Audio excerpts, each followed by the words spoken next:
Hi எல்லோருக்கும் வணக்கம். Welcome back to our channel. First of all எல்லாத்துக்குமே ரொம்ப சாரி. ஏன்னா லாஸ்ட்டு 3 வீக்ஸாக வந்து நான் வீடியோஸ் எதுவுமே போஸ்ட் பண்ணலை. அதுக்கான one of the main reason வந்து பர்சனல் கமிட்மெண்ட்ஸ் வந்து நிறைய இருந்தது. சரண ஸ்கூல் சேர்க்க வேண்டியது ப்ளஸ் வீடு மாறலாம் அப்படின்ற சில ஐடியாவில் இருந்தோம். ஸோ அதெல்லாம் தான் போயிட்டு இருந்தது. அந்த கேப்பில் சுத்தமாக என்னால் வந்து வீடியோஸ் போஸ்ட் பண்ணணும், வீடியோ எடுக்கணும் அப்படின்ற அந்த ஐடியாவே இல்லாமல் தான் போயிட்டு இருந்தோம் அவ்வளோ. ஏன்னா நானும் என்னோடய ஹஸ்பண்டும் தான் இது எல்லாமே பண்ணணும் அப்படின்றதுனால சுத்தமாக டைம் இல்லை அப்படின்றதுனால நான் வீடியோ போஸ்ட் பண்ணல. So sorry for the delay. So இன்றைக்கி வந்து இந்த வீடியோவில் வந்து ஒரு full day home cleaning routine தான் நான் உங்கள் கூட ஷேர் பண்ணியிருக்கேன். ஆக்சுவலாக இப்போ சொல்ல போகணுன்னா இப்போல்லாம் வந்து அந்த மாதிரி க்ளீனிங்லாம் ப்ராப்பராக என்னால் பண்ணவே முடியல. ஆல்மோஸ்ட் ஒரு 50% திரும்பவும் மெஸ்ஸி ஆகிடுச்சு. ஏன்னா பசங்களோட அந்த டாட்லர் ஸ்டேஜ் அப்படின்றது நான் நினச்சேன் ஈஸியாக இருக்கும் அப்படின்னு சொல்லிட்டு.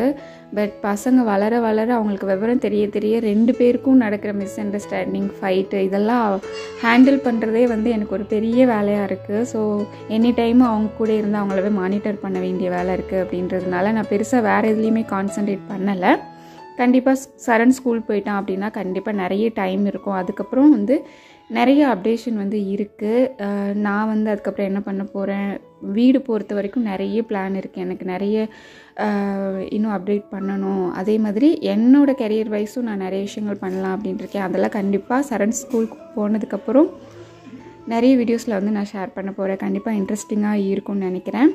ஸோ இன்றைக்கி வந்து ஒரு சும்மா சின்னதாக ஒரு க்ளீனிங் ரொட்டீன் பண்ணியிருந்தேன். ஸோ அதை தான் அவங்க கூட ஷேர் பண்ணிக்கலாம் அப்படின்னு சொல்லிட்டு இருக்கேன்.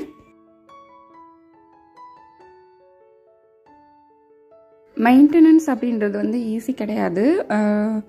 அது ஈஸியாகணும் அப்படின்னா கரெக்டாக அந்த வீக்லி மந்த்லி ஒன்ஸ் நம்ம வந்து மெயின்டைன் பண்ணிகிட்டே இருந்தால் மட்டும்தான் அது பாசிபிள்.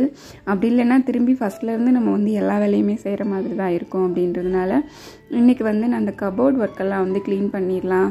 என்ன தான் ஒரு பக்கத்து நான் அஸ் அ மதராக பிஸியாக இருந்தாலும் எனக்கு வந்து வீட்டை வந்து கரெக்டாக கொண்டு போக முடியலையே, ஒரு மாதிரி கிளம்ஸியாக தான் இருக்குது அப்படின்றது மைண்டில் ஓடிட்டே தான் இருக்கும்.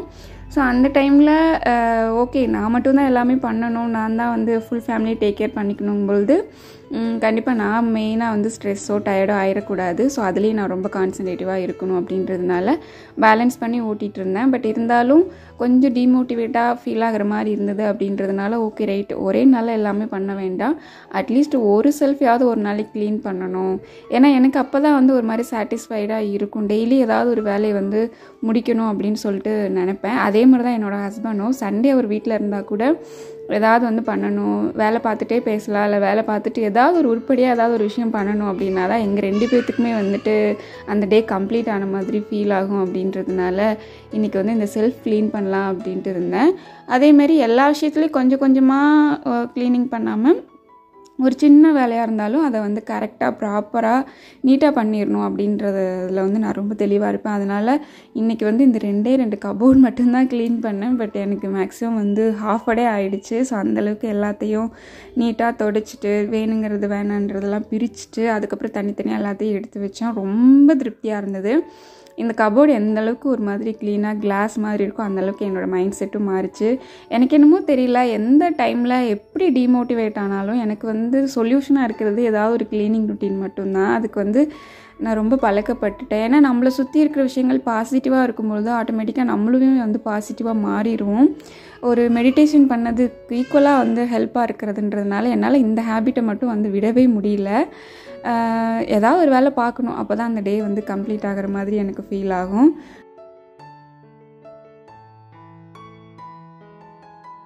எனக்கு வந்து இருக்கிறதுலே பெரிய தலைவலியாக இருக்கிற ஒரு வேலை பார்த்திங்கன்னா பசங்களோட டாய்ஸ் எல்லாம் ஒன்று சேர்க்குறது தான். அது ஃபுல்லாக வீடு ஃபுல்லாக எல்லா இடத்துலையுமே போட்டு வச்சுருவாங்க. ஸோ அதையெல்லாம் எடுத்து ஒன்று சேர்க்குறது அப்படின்றது ஒரு பெரிய டாஸ்காக இருக்கும்.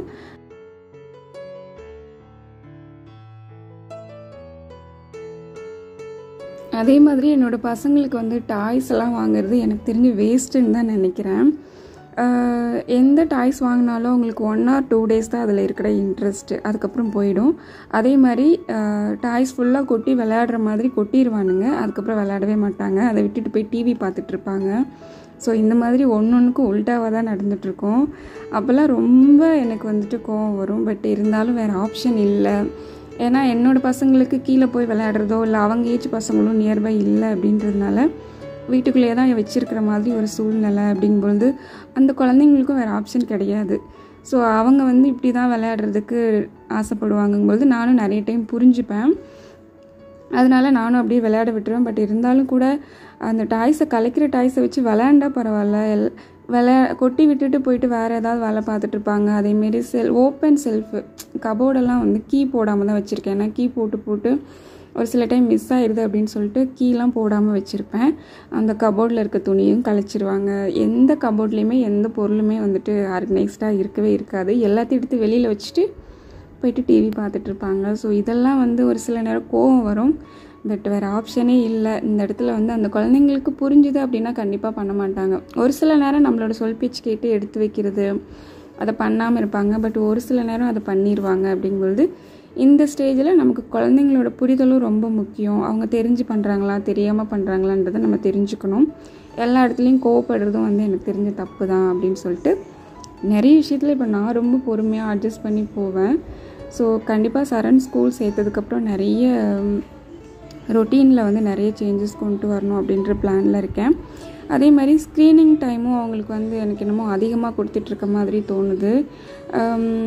அந்த ஸ்க்ரீனிங் டைமையுமே நம்ம வந்து இன்ஃபர்மேட்டிவாக கொண்டு போகலாம். லைக் அவங்களோட சிலபஸ் சம்மந்தமாக ஏதாவது வீடியோஸ் போடலாம், ஏதாவது ஸ்டோரி இந்த மாதிரி பண்ணலாம் அப்படின்ற ஐடியாவில் இருக்கேன். பட் இப்போ வந்து பாதிக்கு பாதி அப்படி பண்ணுறோம். பட் யூஸ்வலாகவே நல்ல விஷயங்கள் கேட்கும்போது எல்லாத்துக்குமே தூக்கம் வரும். அதே மாதிரி தான் குழந்தைங்களுக்கும். இமீடியட்டாக வந்து மாறா வந்து தூங்க போயிடும். ஸோ மாறாவுக்கு வந்து ஸ்டடீஸ் டைம்லாம் ஒரு 1/2 hour தான். அதுக்கு மேலே அவனால் கண்ட்ரோலே பண்ண முடியாது. சுத்தமாக புரிஞ்சுக்கவும் மாட்டான். அந்த டைம்லலாம் கொஞ்சம் வருத்தமாக தான் இருக்கும். ஸோ நம்ம ஒரேடியாகவும் அவங்கள வந்து நம்ம ஃபோர்ஸ் பண்ண முடியாது. அப்படின்றதுனால கொஞ்சம் கொஞ்சமாக தான் நல்ல ஹேபிட்ஸை வந்து உள்ளே கொண்டு வரணும். அப்படின்றதுனால மந்த்லி ஒன்ஸ் இல்லை வீக்லி ஒன்ஸ் ஏதாவது ஒரு விஷயத்த அவங்களுக்கு கற்றுக் கொடுக்கணும் அப்படின்னு நினச்சிட்ருக்கேன். At the same time as a பேரண்ட்ஸாக நம்மளும் நிறைய விஷயத்த மாற்றிக்கணும். ஏன்னா ஒவ்வொரு விஷயமும் குழந்தைங்க வந்து நம்மக்கிட்ட இருந்து தான் கற்றுக்குறாங்க. ஒரு சில டைம் நம்மளுமே ஃபோன் அடிக்டாக இருக்கலாம், இல்லை டிவி நிறைய பார்க்குறவங்களா இருக்கலாம். அந்த பிஹேவியர் பசங்களுக்கும் மேபி வர்றதுக்கு சான்ஸ் இருக்குது. ஸோ இது கொஞ்சம் கஷ்டமாக இருந்தாலும் பசங்க வந்து நல்ல முறையில் வளரணும் அப்படின்னா ஃபஸ்ட்டு பேரண்ட்ஸ் கிட்டேருந்து அந்த விஷயங்கள்லாம் நல்லபடியாக வந்தால் மட்டும்தான் பசங்க அதை ஈஸியாக எடுத்துப்பாங்க. நம்ம எதுவுமே பண்ணாமல் பசங்களுக்கு ட்ரெயின் பண்ணணுன்ற ஒரு இன்டென்ஷனில் போனோம் அப்படின்னா இப்போ இருக்க குழந்தைங்களாம் திருப்பி கேள்வி கேட்க ஆரம்பிக்கிறாங்க. நீங்கள் இந்த மாதிரிலாம் பண்ணுறதில்ல, நீங்கள் டிவி பார்க்குறீங்க, ஃபோன் பார்க்குறீங்கன்னு சொல்லி நமக்கு கொஸ்டின் தான் வருது. எனக்கு அந்த மாதிரியெல்லாம் நடந்திருக்கு அப்படிங்கிறதுனால அப்படிலாம் கேட்கும்போது கொஞ்சம் யோசிக்கிற மாதிரி தான் இருக்கும். ஸோ அதனால் எல்லா சேஞ்சஸும் நம்மக்கிட்டேருந்து ஃபஸ்ட்டு வரணும். அதுக்கப்புறம் குழந்தைங்களுக்கு போனால் தான் அது கரெக்டான வேயாக வந்துட்டு இருக்கும் அப்படின்றது என்னோடய பர்சனல் எக்ஸ்பீரியன்ஸ். ஸோ அவ்வளோதான். இன்றைக்கி வந்து இதோடு நான் இந்த விலாகை முடிச்சுக்கிறேன். இன்றைக்கி வந்து எங்கள் அம்மா வராங்க. ஸோ அதனால் அவங்கள பிக்கப் பண்ணுறதுக்கு தான் நாங்கள் இப்போ வந்து ஃபேமிலியாக கிளம்பிட்டோம்.